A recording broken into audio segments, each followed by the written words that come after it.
E aí, galerinha do 7º ano, tudo bem com vocês, pessoal? Professor Rafael na área, falando agora um pouco de matemática, não é isso? Vamos começar nossa aula de matemática. E para isso, nessa aula, nós vamos falar de ângulos. Vamos relembrar um pouco do que é um ângulo, nós vamos falar da unidade de medida do ângulo, que é o grau, e os seus submúltiplos, bem como algumas transformações que a gente vai mencionar nessa aula. Então, fica de olho na telinha que a gente vai começar nossa aula.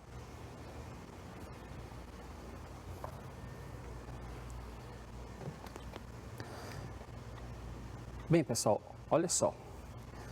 O que a gente vai aprender nessa aula de hoje é justamente a resolver alguns problemas que possam envolver operações com medidas de ângulos.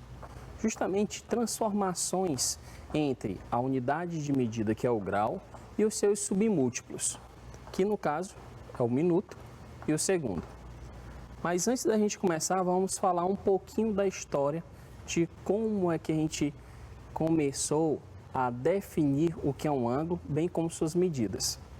Então, os babilônios, eles utilizavam um sistema de numeração de base 60. Por isso, foi muito natural dividir o círculo em 360 partes iguais, o que nós chamamos de grau.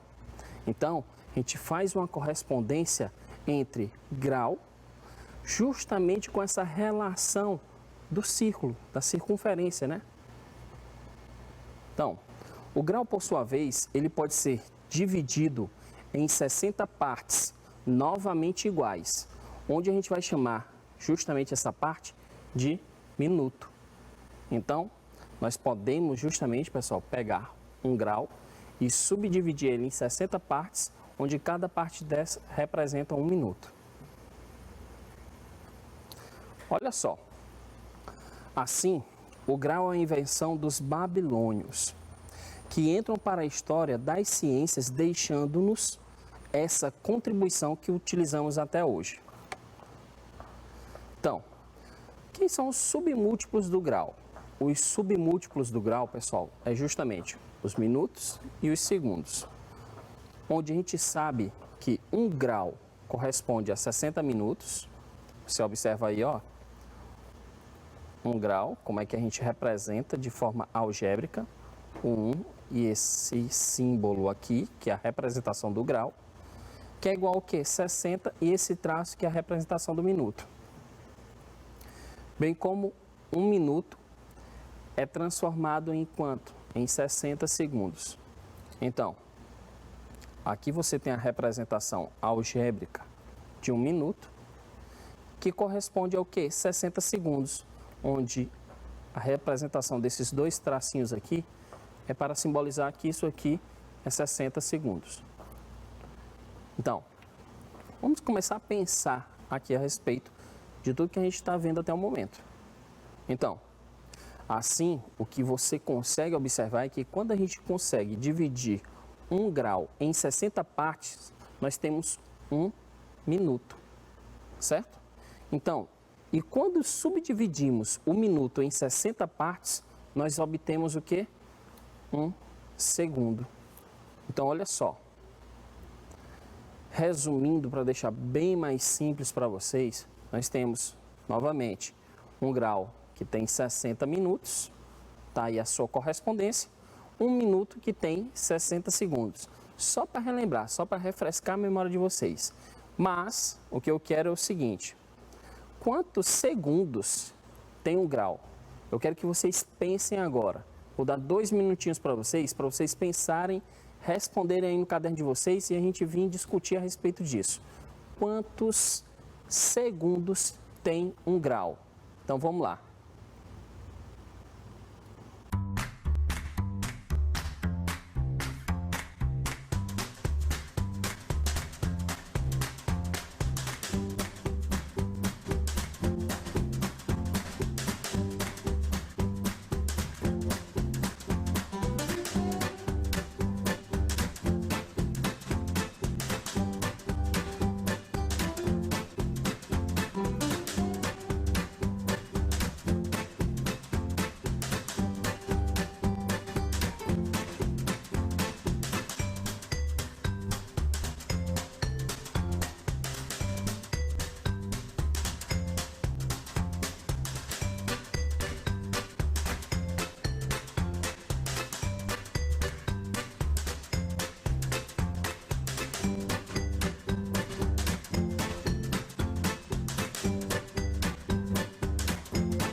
E aí, pessoal, já pensaram, resolveram esse problema?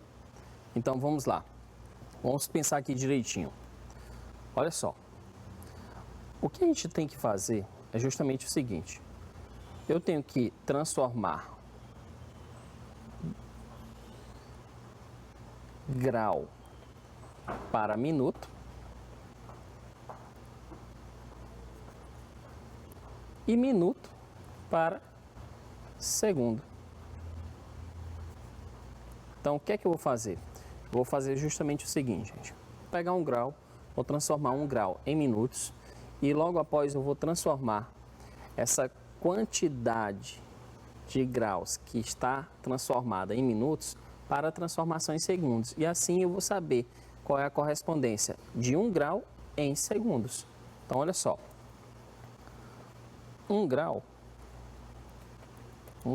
só um instante, vou apagar aqui. 1 grau, certo? É exatamente 60 minutos. Só que agora eu quero transformar para segundo. E o que é que eu faço? Basta que você pegue os 60 minutos e multiplique por 60. Por que você vai fazer isso? Porque eu sei que 1 minuto corresponde a 60 segundos. Sendo assim, 60 minutos corresponde a quantos segundos? 60 minutos corresponde a exatamente 3.600 segundos. Multiplicando aqui, vamos desconsiderar os zeros. Vamos fazer 6 vezes 6 é 36 e acrescentar os 2 zeros. Então, nós temos 3.600 segundos como resposta. Então, o que é que eu posso afirmar? Eu posso afirmar que 1 grau é exatamente igual a 3.600 segundos, pessoal. Deu para entender aí? Então, essa é a correspondência que a gente faz. Se a gente quer fazer uma transformação de uma unidade que está em grau para segundo, você primeiro pode transformar de grau para minuto, de minuto para segundo, ou pode simplesmente pegar essa correspondência de 1 grau e multiplicar por 3.600, ou seja, quanto é justamente 7 graus em segundos. Então, vamos pensar assim: como é que eu posso determinar a correspondência de 7 graus justamente em segundos? Como é que a gente vai fazer? Faça o seguinte: pegue o 7 e multiplique por 3.600. Quando a gente fizer isso, a gente vai ter justamente a correspondência de 7 graus em segundos. Faça isso e você vai ter o resultado de 7 graus em segundos, pessoal. Então, vamos lá. Vamos dar continuidade. Agora eu vou propor outro desafio a vocês, pessoal. Eu quero que, sem o uso do transferidor, você observe que nós temos a medida de um ângulo bem pequeno que corresponde a 0,2 graus. E eu quero que você determine quanto é que esse ângulo é equivalente em minutos. Eu quero que, na realidade, você faça uma transformação de 0,2 graus para minutos. Então, vou dar um tempinho para vocês. Vocês vão observar esse problema e vão tentar resolver ele agora. Vamos lá, gente.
E aí, galerinha, conseguiram resolver esse problema?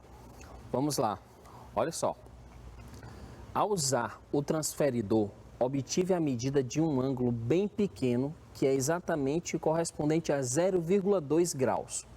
Isso equivale a quantos minutos? Então, esse problema é para fazer uma conversão dessa medida em graus em minutos. Quando você fizer isso, o que é que a gente vai fazer? Olha só. Grau para o quê? Para minutos. Então, como é que a gente vai fazer? Nessa conversão, a gente vai pegar essa determinada medida em graus e vai multiplicar por 60. Quando a gente fizer isso, você obtém o resultado em minutos. Então, olha só. O que a gente vai fazer?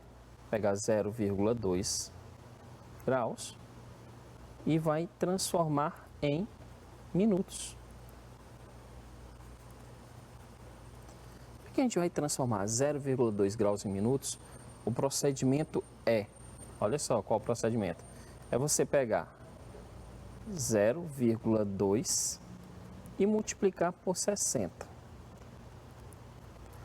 Bem, pessoal, vocês já trabalharam com multiplicação com números decimais. Você pode pegar o número decimal e transformar em fração para facilitar o teu cálculo, ou pode armar a continha, resolver teu problema e colocar o resultado. Pode fazer isso de várias formas. Então, vamos fazer o seguinte, vamos transformar 0,2 em fração. 0,2 é a mesma coisa que 2 sobre 10, multiplicado por quem? Por 60. Se você fizer isso, o que é que você tem? Multiplicando numerador com numerador, você vai ter 120 sobre quem? Sobre 10, porque aqui abaixo do 60 é como se tivesse um 1. Então vai ficar 2 vezes 60, 10 vezes 1. Então vai ficar 120 sobre 10. Vamos cancelar esse zero. Vai ficar 12 sobre 1, onde o resultado é igual a 12. 12 o quê? 12 minutos. Essa é a resposta para o nosso problema. Então, esse ângulo correspondente a 0,2 graus, ele representa justamente 12 minutos. Tudo bem? Então, vamos dar continuidade à nossa aula e observar qual o nosso próximo problema. Então, olha só, essa garotinha está perguntando, e como registrar a medida de 3,12 graus em notação sexagesimal? Então, como é que a gente vai fazer isso? Como é que a gente vai fazer essa notação aí ser uma notação em uma, vamos dizer assim, em uma unidade sexagesimal? Vamos lá. A ideia é que você possa pegar o 3,12 graus e transformar ele. Transformar como, professor? Vamos imaginar que você possa decompor esse número que está numa representação decimal. 3,12. Vamos fazer assim, vamos escrever como 3 graus mais 0,12 graus. Eu quero que você transforme justamente essa representação aqui, ó, 0,12 graus. Como é que a gente pode representar justamente 0,12 em minutos? Para ficar mais fácil para a gente, certo? Tentem aí. Eu vou deixar isso aqui só no ponto para vocês resolverem. Vou dar 2 minutinhos, vocês vão tentar resolver isso e a gente volta para discutir esse problema.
E aí, pessoal, vocês conseguiram resolver esse problema? Vocês conseguiram fazer essa transformação de 0,12 graus em minutos? Então vamos lá, olha só, pessoal. O que é que a gente precisa fazer?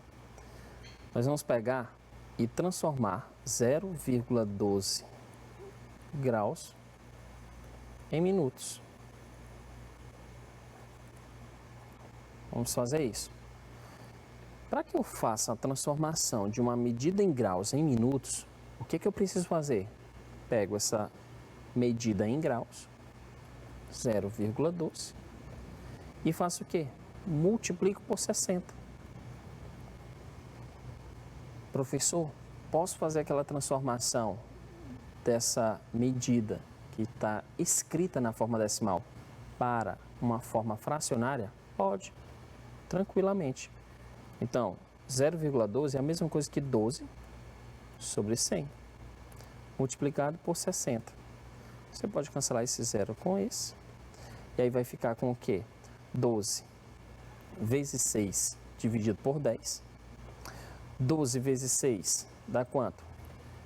72 dividido por 10, onde isso aqui é exatamente igual a 7,2 minutos. Eu vou colocar aquela representação algébrica mesmo, o símbolo. 7,2 minutos, certo? Está muito grande aqui, vamos diminuir esse símbolo. Então, está aqui, 7,2 minutos. Então, vamos lá. Então, isso aqui corresponde a 3 graus mais o quê? Mais 7,2 minutos. A gente pode escrever assim. Essa correspondência aqui, eu vou até tirar esse sinal de soma, porque são unidades diferentes, né? Aqui já é o submúltiplo. E eu queria que vocês observassem uma coisa. Não está da forma ainda que eu quero. Por quê? Porque eu sei que essa representação aí decimal, ela pode ser escrita de outra forma. Como? Olha só. Aqui é a mesma coisa que 7 graus, 3 graus, 7 minutos, mais 0,2 minutos. Pessoal, agora a ideia é transformar 0,2 minutos em o que? Segundos. Para transformar 0,2 minutos em segundos, o que é que você vai fazer? Você vai pegar 0,2 e multiplicar por 60. Fazendo isso, o que é que a gente vai obter? A gente vai obter justamente 2 sobre 10 vezes 60. Vai embora 0 com 0. 2 vezes 6, 12. 12 segundos. Então, como é que eu posso representar essa medida em graus? 3,12 graus. Posso representar assim, ó. 3 graus, 7 minutos e 12 segundos, que é essa representação aqui. Olha só como é que fica. Fica representado dessa forma. 7 graus, 3 graus, 7 minutos e 12 segundos. Tudo bem? Então, está aqui a nossa transformação de 3,12 graus em uma notação sexagesimal, gente. Vamos lá. Agora eu queria que vocês observassem o seguinte, olha. Pega bem direitinho esse relógio aí que a gente tem agora, certo? Isso aí é como se fosse um círculo. Vocês sabem que a volta num círculo completo corresponde a 360 graus. Então, primeiro passo, eu quero que vocês todos de pé representem justamente esse relógio aí. Então, todos os estudantes de pé devem representar as horas apresentadas nos relógios utilizando os braços como ponteiros. Então, eu quero que você represente justamente isso aqui, ó. Só um instante, o próximo passo. Quero que você faça essa representação aqui. A representação de um ângulo de quantos graus? Quanto é que corresponde esse ângulo aqui, ó? Esse ângulo corresponde a quantos graus? Para começo de história, o que você vai fazer? Você vai pegar 360 graus, que é a volta completa nesse círculo, e vai dividir por quanto? Eu tenho 12 traços, olha só. 1, 2, 3, 4. 1, 2, 3, 4, 5, 6, 7, 8, 9, 10, 11, 12. Tenho 12 traços aqui. Se a gente fosse representar nosso relógio, a numeração ficaria o seguinte. Aqui é o 12, aqui é 1, 2, 3, 4, 5, 6, 7, 8, 9, 10, 11. Pronto. Então, você pegando 360 e dividindo por 12 traços, cada distância entre um traço e o outro corresponde a uma medida de quantos graus? Vamos determinar agora. Se você pegar 36 e dividir por 12, o resultado é 3. Você só faz acrescentar o zero. Então, cada correspondência, ou seja, cada distância entre um traço e outro, vai corresponder a 30 graus. Então, isso aqui corresponde a 30 graus, isso aqui corresponde a 30 graus, isso aqui corresponde a 30 graus e assim sucessivamente, pessoal. Então, esse ângulo, determinado justamente pela abertura desses ponteiros aí do relógio, vai corresponder a quantos graus? Esse ângulo aqui é um ângulo correspondente a 30 graus, mais 30 graus, mais 30 graus, que é exatamente igual a 90 graus. Essa é a representação dessa abertura entre esses dois ponteiros. Tudo bem? Olha só, a representação desse ângulo corresponde a um ângulo de 90 graus. Então, como seria a representação de um relógio que marcasse 12h30? 12h30, pessoal. Um ponteiro estaria no 12 e o outro ponteiro estaria onde? O ponteiro menor estaria no 12 e o ponteiro maior estaria onde? Esse ponteiro maior deveria estar aqui, não é não? Mais ou menos aqui. Aí representaria 12h30. Observe só, vou apagar aqui.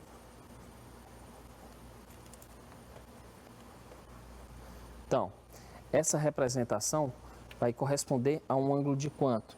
Olha só, seria aqui o nosso ponteiro e esse ângulo aqui seria um ângulo de 180 graus.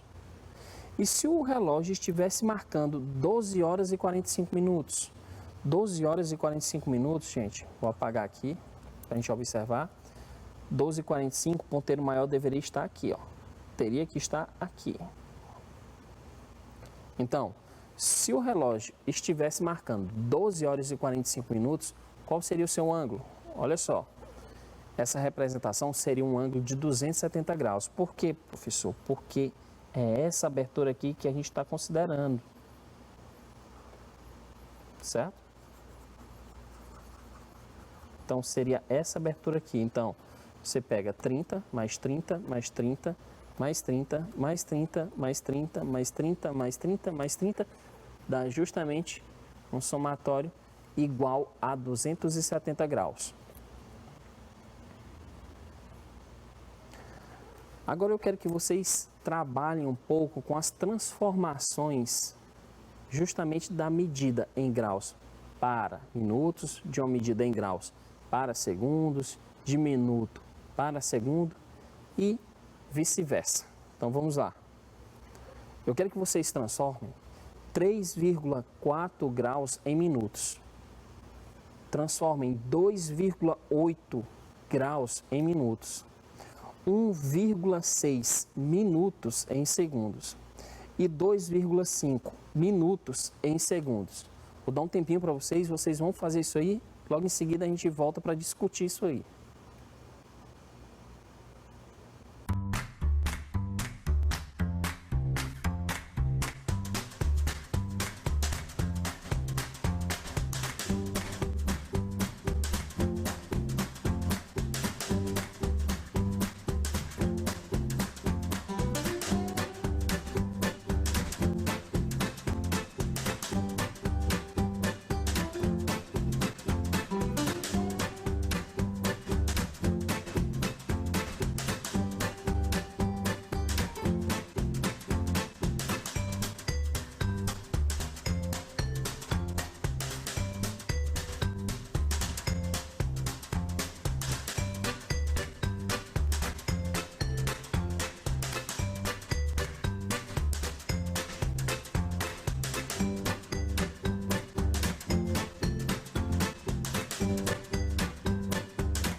vamos lá? Vamos resolver pelo menos uma letra para que a gente possa encerrar nossa aula.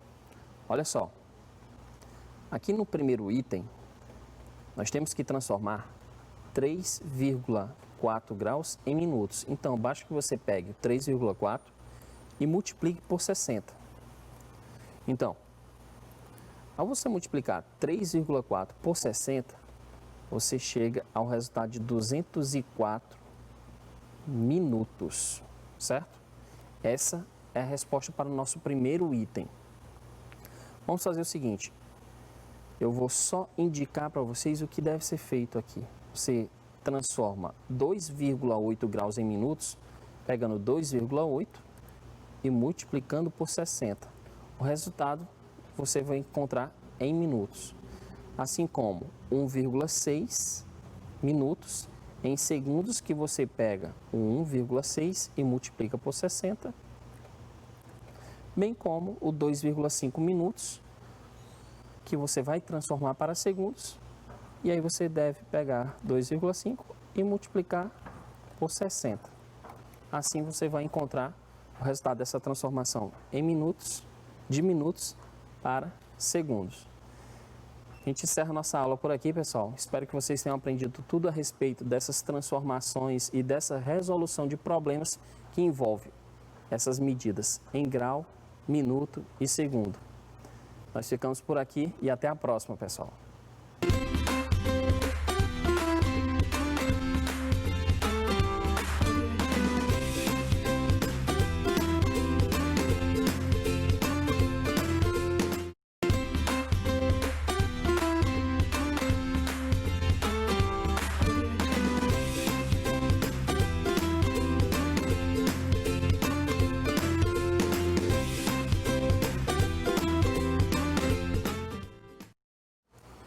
E aí, galerinha do sétimo ano, professor Rafael aqui para mais uma aula de matemática. Nós agora vamos falar a respeito de todo o conteúdo que foi abordado durante a semana. E para isso nós vamos utilizar alguns probleminhas. Então fica de olho na nossa telinha que a gente vai iniciar nossa aula.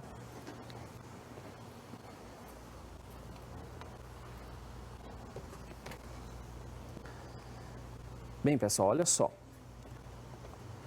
Nós vamos utilizar alguns probleminhas para poder falar justamente de alguns conteúdos que vocês aprenderam durante a semana. Então, olha só. Nós vamos, nessa aula, aprender a reconhecer que uma igualdade se mantém se efetuarmos operações iguais, seja ela de adição, subtração, divisão e multiplicação, em ambos os membros dessa igualdade. Então, observar, interpretar e manipular os registros referentes a medidas em embalagens para resolver problemas em situações diárias. E resolver problemas utilizando várias unidades de medida como colheres de chá, colheres de sopa, copos, dentre outras unidades. Então, vamos colocar aqui nosso primeiro problema para que vocês possam tentar resolver ele e logo em seguida a gente discutir a respeito desse problema. Vou ler aqui para vocês, olha só. Fernando comprou uma garrafa de 2,5 litros de refrigerante com seus amigos. Sabendo que um copo contém 200 ml de refrigerante, quantos copos Caio conseguirá encher e qual a quantidade de refrigerante irá restar na garrafa? Então, letra A, ele vai conseguir encher 12 copos e sobrarão 5 ml. Ele vai conseguir encher 25 copos e vão sobrar 500 ml. Ele vai conseguir encher 12 copos e sobrará 100 ml. Ele vai conseguir encher 10 copos e vai sobrar 100 ml. Então, tentem resolver ela, que logo em seguida a gente vem para a discussão desse problema.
Vamos lá, pessoal. Vamos resolver nosso problema. Olha só. Vou ler novamente para vocês. Fernando comprou uma garrafa de 2,5 litros de refrigerante com seus amigos. Sabendo que um copo contém 200 ml de refrigerante, quantos copos Caio conseguirá encher e qual a quantidade de refrigerante vai restar na garrafa? Então, a ideia primeiro é de transformação de unidade. Ou você trabalha com tudo em ml ou com tudo em litro. Então, vamos fazer o seguinte. Vamos transformar 2,5 litros em ml. Para fazer essa transformação de litro para ml, se você observar bem, lembrar direitinho das aulas anteriores, você vai saber que 1 litro corresponde justamente a 1000 ml. Certo? Então, 2,5 litros vai corresponder justamente ao quê? Basta que você pegue o quê? 2,5 litros e converta multiplicando por quem? Por 1000. Se você multiplicar por 1000, 2,5 vezes 1000, você terá o que como resposta? 2,5 vezes 1000 é a mesma coisa que 2.500 ml, certo? Então, uma garrafa dessa possui 2.500 ml. E aí você tem que observar que você vai encher copos que possuem 200 ml de capacidade. Então, o que é que você vai fazer? Você vai fazer o seguinte, você vai pegar 2.500 ml e vai dividir por 200. Ao fazer essa divisão, você vai saber a quantidade de copos que você vai encher. Então, quantidade de copo cheio.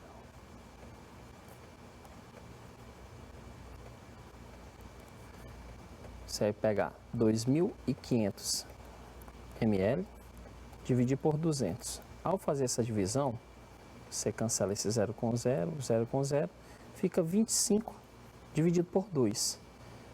25 dividido por 2 é exatamente igual ao quê?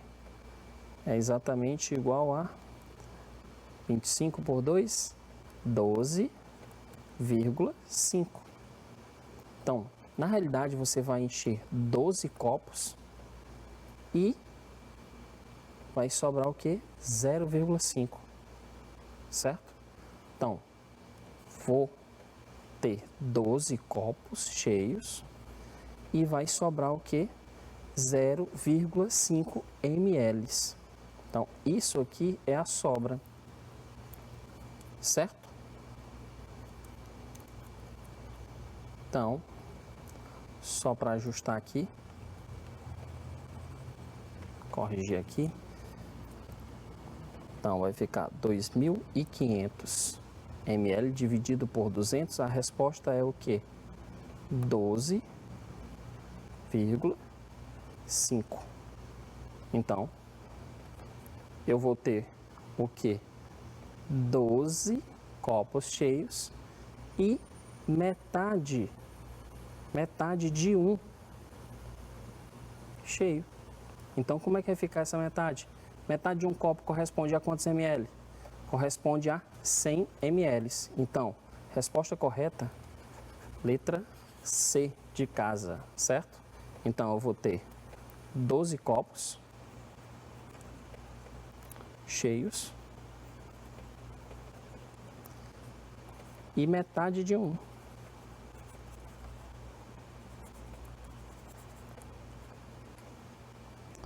Metade de um copo. Vou colocar aqui, um copo. Metade de um copo corresponde ao quê? Corresponde a 100 ml. Então, resposta correta, letra C. Tudo bem, pessoal? Então, vamos passar para a nossa próxima questão. Olha só. Aqui é um problema que vai relembrar a ideia justamente de equação. Porque toda equação, toda igualdade, nada mais é do que uma balança em equilíbrio. Então, eu quero que você utilize essa ideia para manter essas balanças equilibradas. Aqui nós temos uma sequência de 3 balanças em cada linha, onde elas contêm algumas operações algébricas.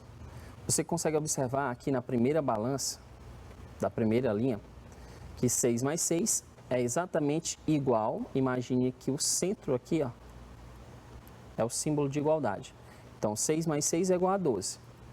Então, aqui eu tenho 6 mais 6 menos um quadradinho, onde isso aqui vai ser igual a quem, gente? A 12 menos 5. Então, o que foi colocado aqui desse lado da balança? O menos 5. O que você deve colocar aqui, nesse quadradinho? O 5. Se você fizer isso, você vai ter 12 menos 5, que é igual a quem? A 7. E 12 menos 5 é igual a 7. A balança continua em equilíbrio, mesmo você fazendo algumas operações algébricas nessa igualdade, nessa balança. Eu quero que vocês observem as demais e tentem responder. Logo em seguida a gente vem para discutir a respeito desse probleminha aí.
Vamos lá, pessoal? Vamos terminar de resolver esse problema? Olha só, observe bem essa primeira balança da segunda linha. Você tem de um lado 20 menos 4, que será igual a quem? A 13 mais 3. 20 menos 4, a gente sabe que é 16. E 13 mais 3 é igual a 16. Então, essa balança está em equilíbrio. Agora, a segunda balança, olha só. Ele colocou 20 menos 4 mais um quadradinho e 13 mais 3 mais um quadradinho. Então, 20 menos 4 mais um quadradinho é igual a 13 mais 3 mais um quadradinho. Onde isso aqui vai corresponder ao quê? A 19. Então, 16, 20 menos 4 é 16. 16 mais o que eu coloco aqui para chegar a 19? O que é que eu devo colocar nesse quadradinho? Qual número eu devo colocar nesse quadradinho para que eu chegue ao resultado de 19? Então, 20 menos 4 é 16. 16 mais 3 é igual a 19. Então, aqui eu devo colocar 3. E aqui também eu devo colocar 3 positivo. Assim, eu continuo mantendo a minha balança em equilíbrio. Vamos para a próxima balança. No caso, a primeira balança da terceira linha. Você tem aqui 8 é igual a quem? A 6 mais 2. Na próxima balança, você vai ter o seguinte: 8 mais 17 é igual a 6 mais 2 mais o quê? Pessoal, 6 mais 2 já é 8. Então, o que você tem que colocar nesse quadradinho aqui é o número 17. Assim, a minha balança irá continuar em equilíbrio. Então, já aqui nessa balança, eu devo colocar os resultados. 8 mais 17 é exatamente igual ao quê? Hein? 17 mais 6 mais 2 é igual ao quê? Tem como essa balança continuar em equilíbrio? Vamos lá. 17 mais 2 é exatamente igual a 19. 19 mais 6 é igual ao quê? A 25. Então, desse lado eu tenho 25. Agora, 8 mais 17 é exatamente igual ao quê? 7 mais 8, 15, vai 1. 1 mais 1, 2. Então, é igual a 25 também. Então, a balança continua em equilíbrio. Vamos agora para a primeira balança da quarta linha. Você tem, de um lado, 17 mais 5, que é igual a 30 menos 8. 17 mais 5 é justamente igual a 22. E 30 menos 8 também é 22. Essa balança está em equilíbrio. Só que agora vai ser colocado menos um quadradinho de um lado e menos um quadradinho do outro lado. Então, que número você pode colocar aqui de tal forma que essa balança possa continuar em equilíbrio? Vamos colocar aqui 2. 2 e 2. Então, 17 mais 5 é 22, menos 2 é exatamente igual a 20, que é o número que eu vou colocar na outra balança.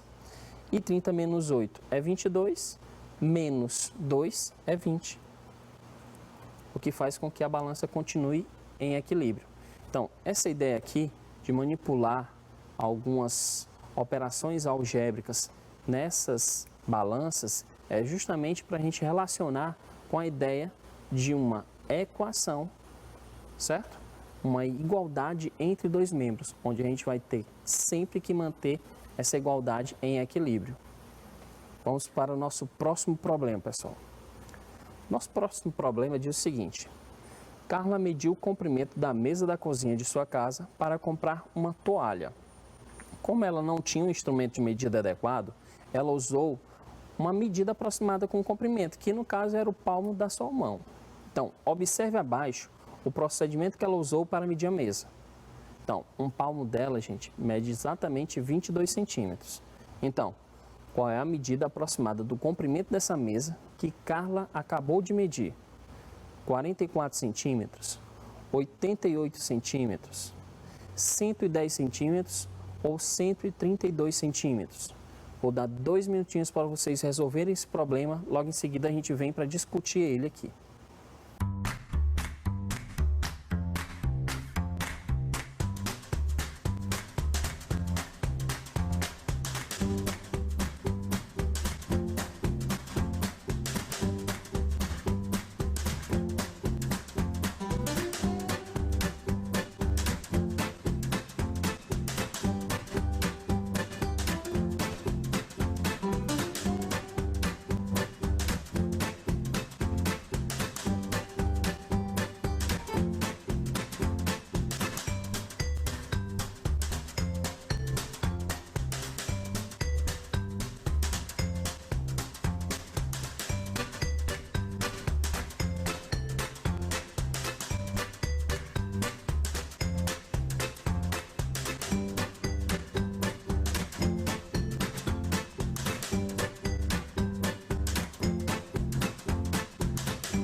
Vamos lá, pessoal, vamos resolver nosso problema.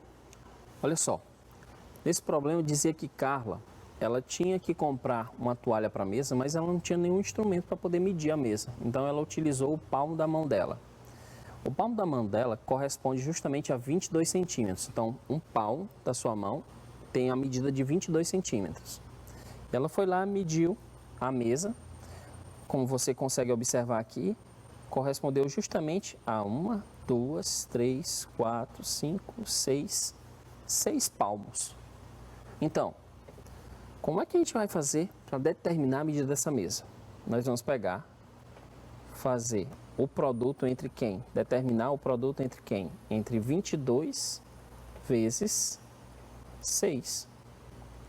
Armando aqui a continha, a gente observa que 2 vezes 6 é 12. Vai 1. 6 vezes 2, 12, mais 1, 13. E a resposta correta é 132 centímetros. Resposta correta, letra D. Vamos lá? Vamos dar continuidade e vamos para a nossa próxima questão, nosso próximo problema. Olha só, ao organizar 5 caixas, fiz 2 pilhas com o mesmo tamanho, mas apenas uma delas estava etiquetada com a altura correspondente. Então, qual é a altura de pilha de cada caixa dessa? Observe que as caixas têm o mesmo tamanho. Uma está subdividida de forma igual e a outra não, certo? No próximo item você deve responder como é que você faz para representar uma igualdade para esse problema matemático. Então, vou dar 3 minutinhos para vocês respondem essa questão, em seguida a gente vem para poder discutir ela e resolver.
Bem, pessoal, vamos lá, vamos resolver nosso problema.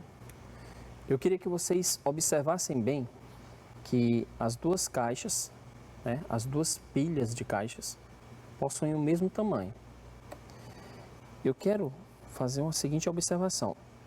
Essa linha aqui, ó, ela corresponde justamente a essa. E essa aqui vai dividir essa outra em 2. Então, a gente tem que imaginar que a altura dessa aqui é x, dessa aqui também é x. Essa aqui é x,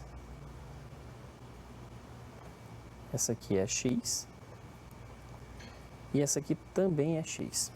Por que x? Porque elas têm o mesmo tamanho. Ah, posso utilizar outra letra? Pode, desde que seja a mesma letra. Então, essas medidas são todas iguais. Então, a gente vai resolver o segundo item para depois dar a resposta do primeiro.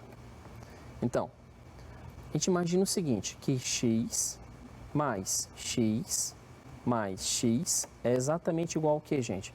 É exatamente igual a x mais 100. Eu quero que vocês observem bem. Aqui eu tenho essa medida, que é correspondente a essa, que é correspondente a essa. E observar que essa medida aqui da outra caixa, que está empilhada, é correspondente a essa, mais essa caixa que tem 100 centímetros de altura. Então, se a gente fizer o seguinte, se a gente cancelar esse x com esse, por quê? Porque eles possuem o mesmo sinal e estão em membros diferentes. Um está do lado de uma igualdade e o outro está do outro lado. Então, a gente vai ter aqui que 2x é igual a 100, onde x é igual a 50. Então, cada caixa dessa que está empilhada tem 50 centímetros de altura. Então, a altura de pilhas da caixa é correspondente ao quê? É correspondente a 100 mais 50, ou seja, 150 centímetros. Essa é a resposta para o nosso problema. A altura da pilha de caixas é 150 centímetros e nós conseguimos representar esse probleminha aí através do quê? Através de uma equação matemática. Então, vamos para o nosso próximo problema, que vai envolver novamente a ideia de uma medida em palmos. Então, vou ler aqui para que vocês possam responder e a gente discutir o problema. João quer medir uma tábua e para isso está usando seu palmo, que mede 21 centímetros. Assim sendo, essa tábua deve conter mais de 4 palmos e menos de 5 palmos, exatamente 5 palmos, mais de 5 palmos e menos de 6 palmos, ou exatamente 6 palmos. Observe que essa tábua tem 1,10 m. Então vamos lá. Vou dar um tempo para vocês vão resolver, logo em seguida a gente vem para discutir o problema.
Vamos lá, pessoal, vamos resolver nosso probleminha?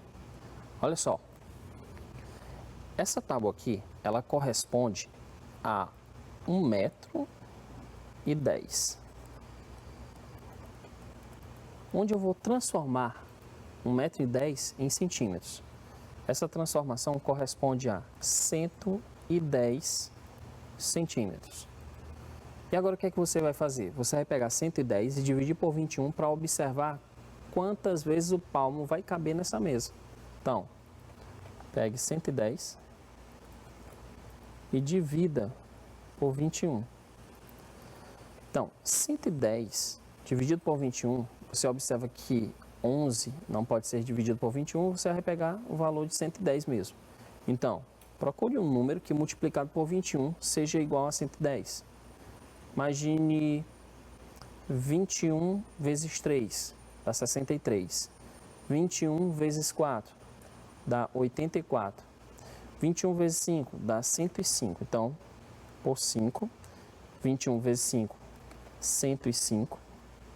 Então, coloco aqui 105, faço a subtração e sobrar 5. Esse aqui é o nosso resto. Então, 110 dividido por 21 é exatamente igual a 5 e vai sobrar 5 centímetros. Então, quantos palmos cabem nessa mesa? Cabem exatamente 5 palmos, mais de 5 palmos e menos de 6 palmos. Resposta correta? Letra C. E a gente encerra por aqui nossa aula. Nós revisamos tudo a respeito do que aprendemos durante a semana. Espero que vocês tenham aprendido. Ficamos por aqui e até a próxima, pessoal.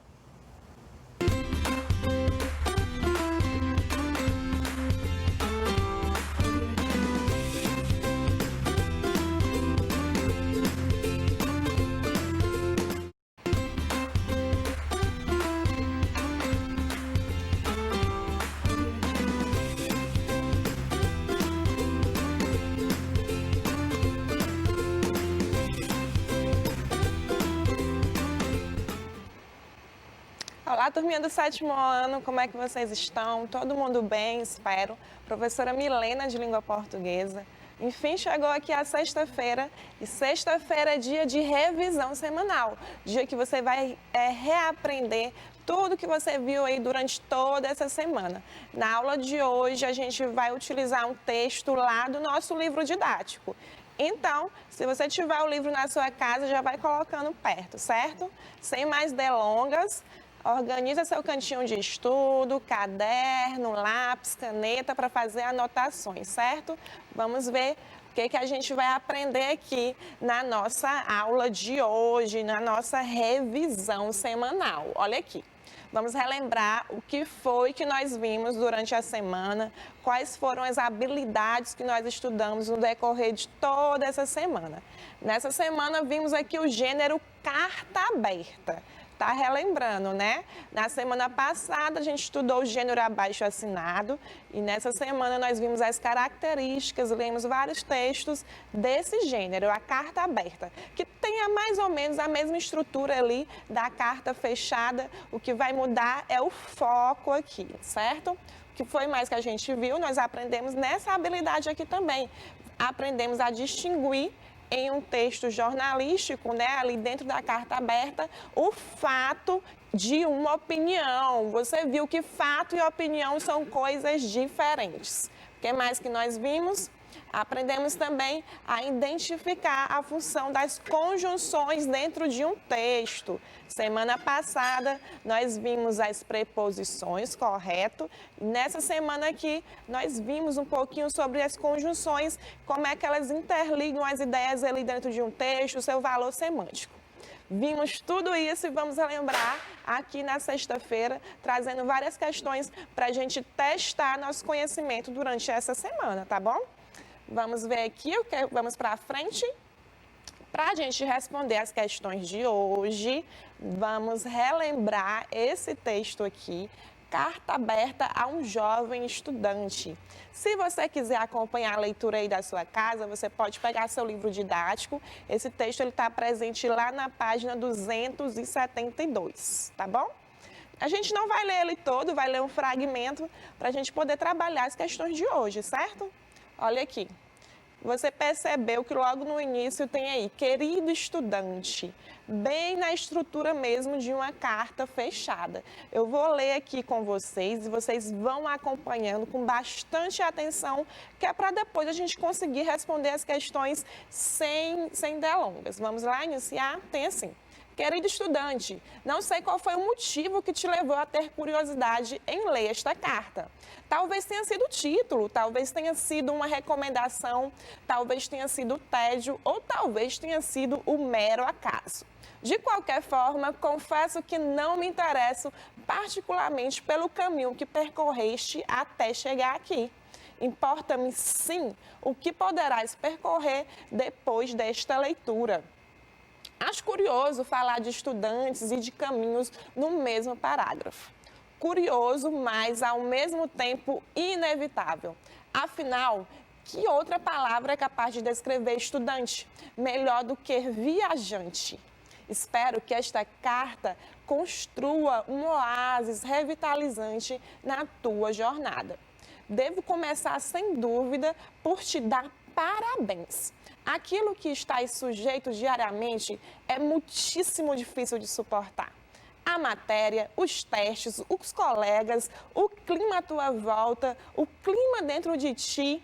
Tenho a certeza de que já te aconteceu por várias vezes chegar em casa esgotado ao final do dia e perguntar-te a ti mesmo, consumido pelo desespero: por que é que eu não consigo lidar com isto? Qual é o meu problema? O que é que eu faço? Agora, pela primeira vez, obterás respostas às tuas perguntas. Vimos aqui, né, só o início do texto. A continuação está aí no seu livro didático. A gente também leu esse texto durante essa semana. Vimos que ele pertence aqui ao gênero carta aberta. Percebeu, né, que o destinatário dele, ele busca atingir o maior número de pessoas aqui. Diferente na carta fechada, né, onde geralmente é algo mais individualizado, não tão global assim. Correto? Agora, sobre esse gênero e sobre esse texto que a gente acabou de ler, a gente vai responder algumas questões, certo? Na primeira questão tem assim: leia as informações e marque corretamente. Aqui a gente tem várias afirmativas, 3 afirmativas, não é isso?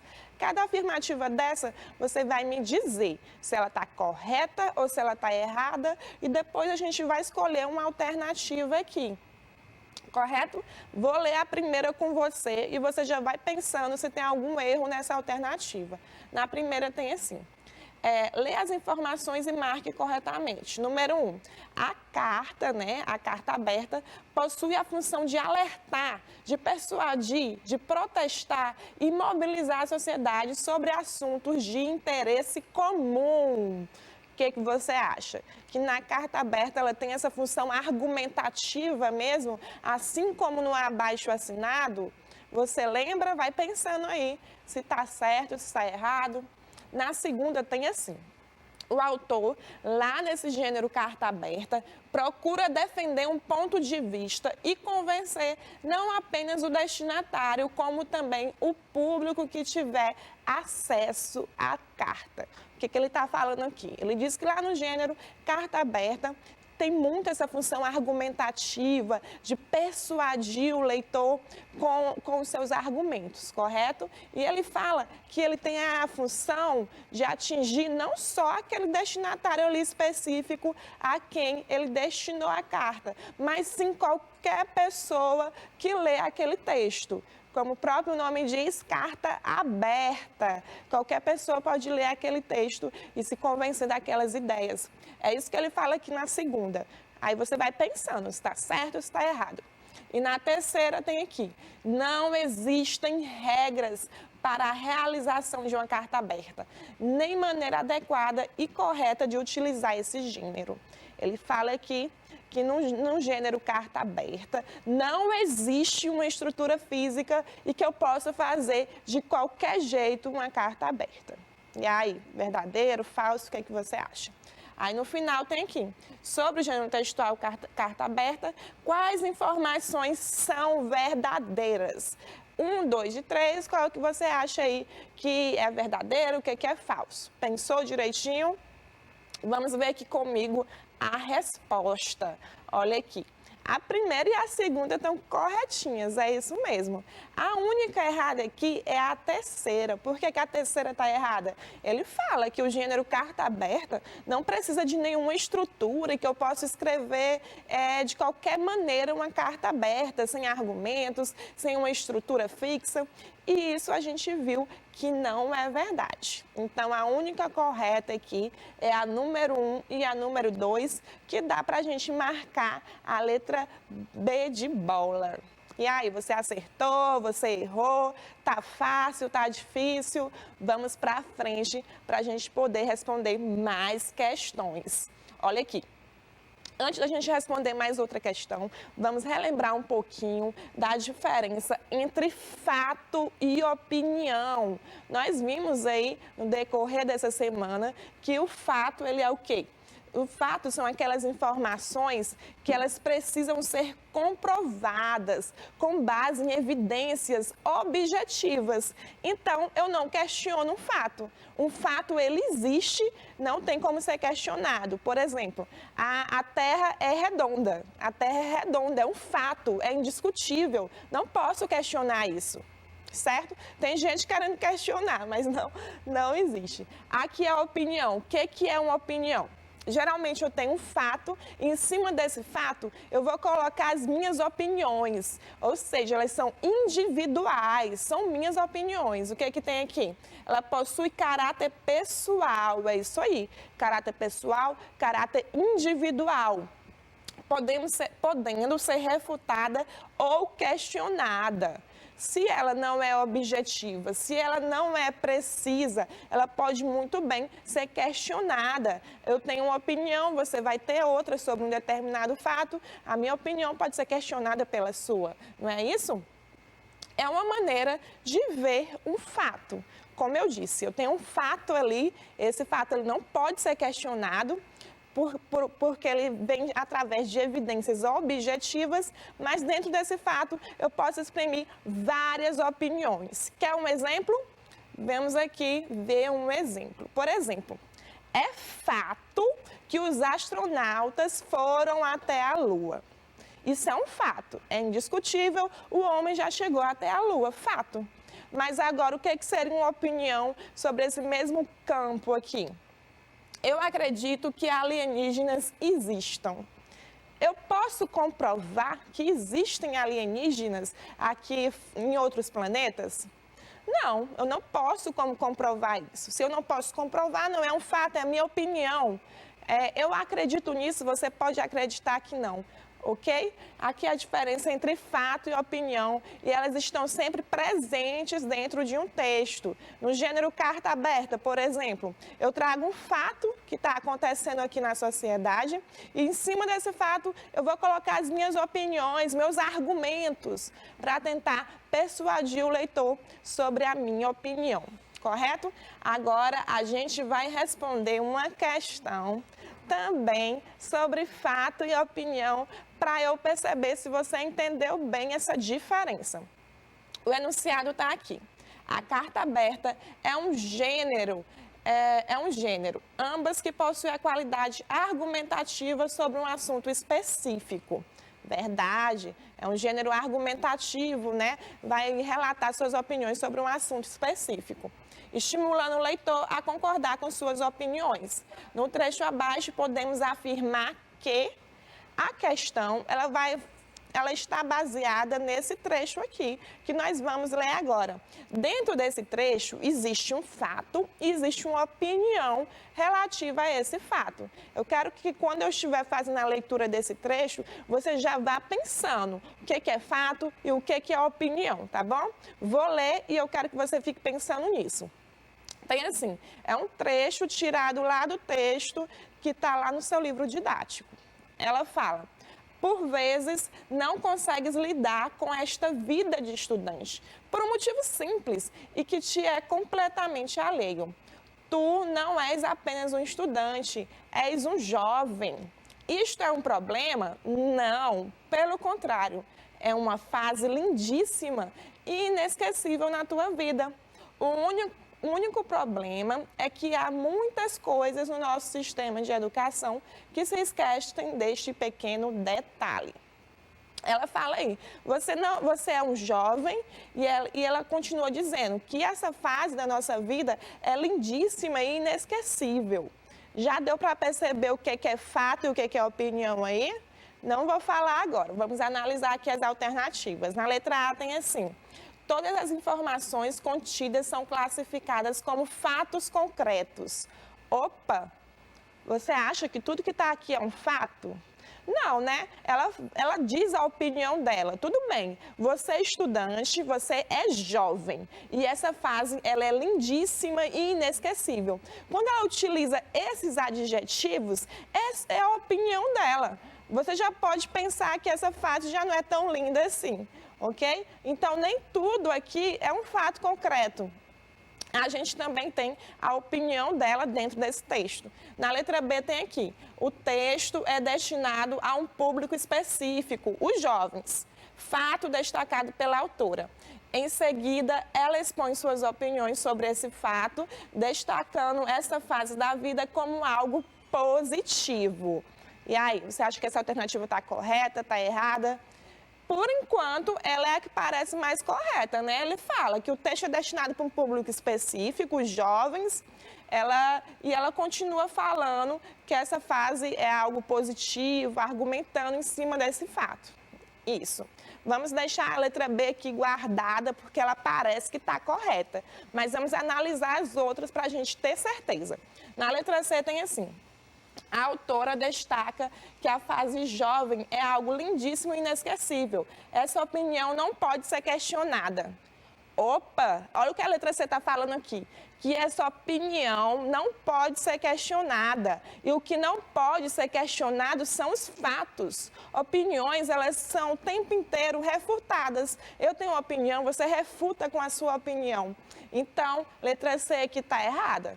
Na letra D tem assim, as informações relatadas pela autora são fatos indiscutíveis, caracterizando o gênero carta aberta. Sim, existem alguns fatos aqui, mas o texto dessa autora não é só constituído por fatos. Existem fatos e opiniões. Então, a única alternativa correta seria o quê? Seria a letra B. Letra B mesmo, estava corretinha. O fato é que o estudante geralmente é um jovem e ela exprime uma opinião em cima desse fato. Que opinião é essa? Que essa fase de ser jovem, ela é lindíssima e inesquecível, ok? Fato e opinião. Uma opinião relativa a esse fato que ela falou. E tudo isso aqui está expresso na letra B, tá bom? Vamos para frente? Responder um pouco mais? Outro assunto aí que nós vimos durante essa semana foram as conjunções. Lembra que semana passada a gente estudou preposição? Na preposição a gente viu que ela liga aí dois elementos dentro de um texto. Nós vimos que um texto, ele é constituído de várias ideias e que essas ideias elas estão sempre interligadas, não é isso? Formando um todo homogêneo, harmônico. Aí assim, qual é a diferença aqui entre preposição e conjunção, então? Já que as duas interligam ideias ali dentro de um texto.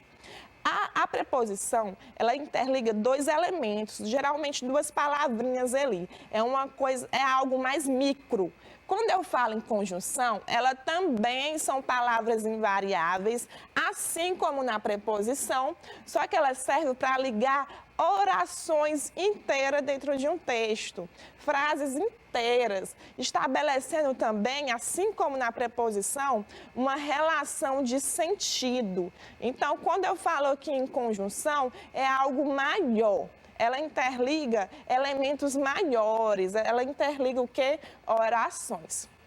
Na aula de hoje, e aí durante toda essa semana, a gente viu 3 tipos aqui de conjunções. Vimos as conjunções aditivas, que exprimem soma, adição ali de pensamento. Essa aqui é fácil, né? Vimos as adversativas, que é quando eu tenho uma ideia e em seguida eu falo algo contrário, algo oposto a essa ideia. São as conjunções adversativas, correto? E por último, a gente viu também as conjunções alternativas, que exprimem o quê? Uma escolha de pensamento, ou isso ou aquilo, correto? Existem várias relações semânticas, várias relações de sentido aqui que as conjunções podem nos trazer quando elas interligam aqui orações. Mas nessa semana nós estudamos esses 3 tipos. Agora a gente vai fazer algumas questões sobre esses 3 tipos aqui de conjunções, correto? Bora lá. Terceira questão, o que tem aqui no enunciado? Tem assim, analise o trecho abaixo. Nele podemos afirmar que o elemento destacado indica. O que a gente tem aqui? Ele trouxe novamente um trecho aqui do texto que está presente aí no seu livro didático. Ele destacou um elemento. Qual foi o elemento que está destacado aqui? Exatamente, o mais. E ele quer saber qual é o sentido, qual é a relação semântica que essa conjunção está trazendo aqui dentro do texto. Eu vou ler o trecho e eu quero que você fique pensando aí. Ah, esse mais aqui é de adição, é de alternância, é de oposição, é de intensidade. Quero que você pense qual é o sentido que esse elemento que está destacado está trazendo aqui dentro do texto, tá bom? Vou ler e você fica pensando. Tem assim. É certo que não é nada fácil alimentar o presente tumultuoso com o futuro eventualmente feliz. Mas está provado que tu és bem capaz de aceitar grandes desafios. Aceita só mais este, pois pode fazer-te muito bem. E aí, deu para perceber qual é a relação que esse mais está trazendo? Na letra A tem aqui adição, na letra B alternância, na letra C oposição e por último na letra D intensidade. Qual é a alternativa que você vai marcar? Vamos ver aqui a resposta, né? Olha aqui, esse mais, a gente até viu também em aulas passadas, né? A diferença do mais conjunção, do mais adição, que o mais com i significa soma de ideias. Você lembra que a gente estudou isso anteriormente?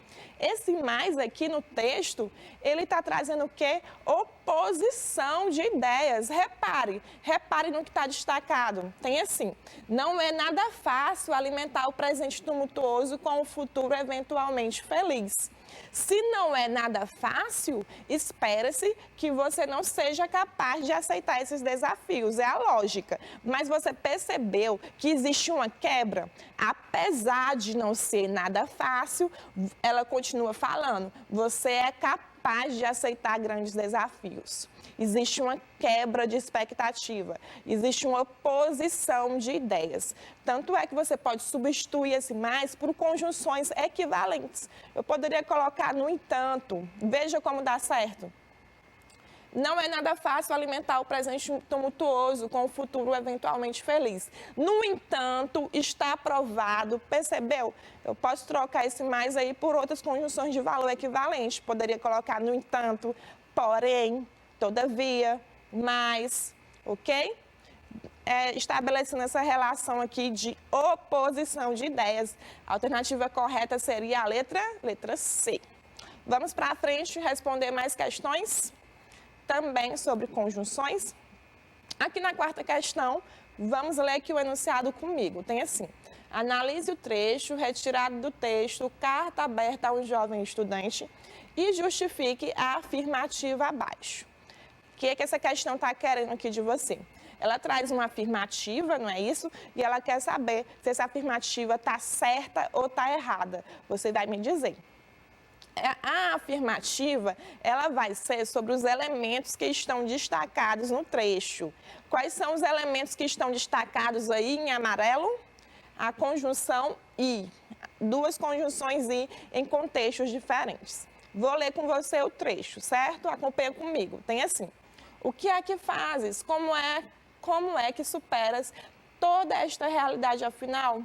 Simples. Sonha. Vê cada um dos dias difíceis como uma oportunidade de tornar o futuro mais simples. Constrói sobre cada barreira uma ponte e uma janela para que possas olhar para trás e relembrar-te do que superaste. Não adianta falar e não fazer. Percebeu, né? Aí temos duas conjunções, a conjunção e, que ela está relacionando aí esses dentro do texto. Vou ler com você o que ele fala sobre essas duas conjunções. Ele fala isso aqui. Nas duas ocorrências, a conjunção e estabelece a mesma relação semântica entre as orações. Adição, soma de ideias entre termos, sendo que essa é a única possibilidade. Você lembra que na aula sobre preposição a gente viu que a mesma preposição pode estabelecer relações semânticas, relação de sentido diferente? Aqui na conjunção também. A gente tem o i aqui e ele fala que nas duas ocorrências o i significa soma de ideias. Será que é isso mesmo? O que é que você acha? Quando ele fala assim, não adianta falar e não fazer. Será que isso aqui é uma soma de ideias ou será que isso aqui é uma oposição? Por exemplo, eu posso substituir esse i por mais, olha. Não adianta falar, mas não fazer. Substituir por uma conjunção que significa justamente isso, essa oposição de ideias. Então, o i, no segundo caso, ele não está referindo-se à soma de ideias, e sim à oposição. Diferente no primeiro caso, quando ele fala assim, constrói sobre si uma barreira, uma ponte e uma janela. Uma ponte e uma janela. Aqui, no caso, sim, é adição. Uma ponte e uma janela. Está adicionando aí dois elementos, duas ideias. Mas no segundo caso, o i não significa adição, não. Aqui já está falando de oposição. Tanto é que eu posso substituir a conjunção pelo elemento mais, que significa justamente essa oposição de ideias. Então, essa alternativa aqui, ela está certa ou está errada? O que é que você acha? Olha aqui a resposta. Está errada, né? Porque ele falou que estabelece a mesma relação de sentido. E a gente viu que não. No início, sim, o primeiro i é a adição de ideias, mas o segundo i indica oposição. Então, a afirmativa, ela está equivocada. A afirmativa está errada. Deu para entender? Vamos para frente? Responder mais uma questão. O que tem aqui na quinta questão? Lê o enunciado comigo. Tem assim. O elemento destacado estabelece no trecho a relação semântica de... Vamos ver aqui. Aí ele traz um trecho novamente e pede para a gente analisar qual é a relação de sentido que essa conjunção está trazendo. Essa daqui é fácil, você vai acertar. Vou ler com você e você já vai pensando na resposta. Será que é adição? Será que é alternância, oposição ou intensidade? Vai pensando. Vou ler aqui contigo. Tem assim. Espero que estas palavras te possam acompanhar durante muito tempo e que, de alguma forma, te tenham dado sentido ou tenham feito sentir alguma coisa. Olha só, te tenham dado sentido ou tenham feito sentir alguma coisa. Como um bom estudante que és, tenho certeza que as compreendes. Esse ou aqui, essa conjunção que está aí ligando essas orações, ela está estabelecendo a ideia de quê? Justamente isso aqui, é a ideia de alternância. Ou isso, ou aquilo, ele fala, tenham te dado sentido, ou tenham te feito sentir alguma coisa. Resposta correta, essa aqui estava facinha, letra B de bola. O ou aqui indica alternância. Chegamos aqui ao final das nossas questões de hoje. Quero relembrar com você o que foi que a gente viu aqui durante essa aula de revisão. Estudamos um pouquinho, a gente reviu um pouquinho sobre o gênero carta aberta, não é isso? Aprendemos aí um pouquinho sobre a sua estrutura. O que foi que a gente viu mais? Vimos a diferença entre fato e opinião. Vimos que o fato é algo que está ali, que pode ser comprovado cientificamente, que não pode ser refutado. Já vimos que a opinião é algo relativo a esse fato, correto? O que mais que a gente viu? E por último, vimos aqui 3 tipos de conjunções, as aditivas, alternativas. Qual foi a outra que nós vimos? Não vou lembrar agora. Vimos 3 tipos, certo?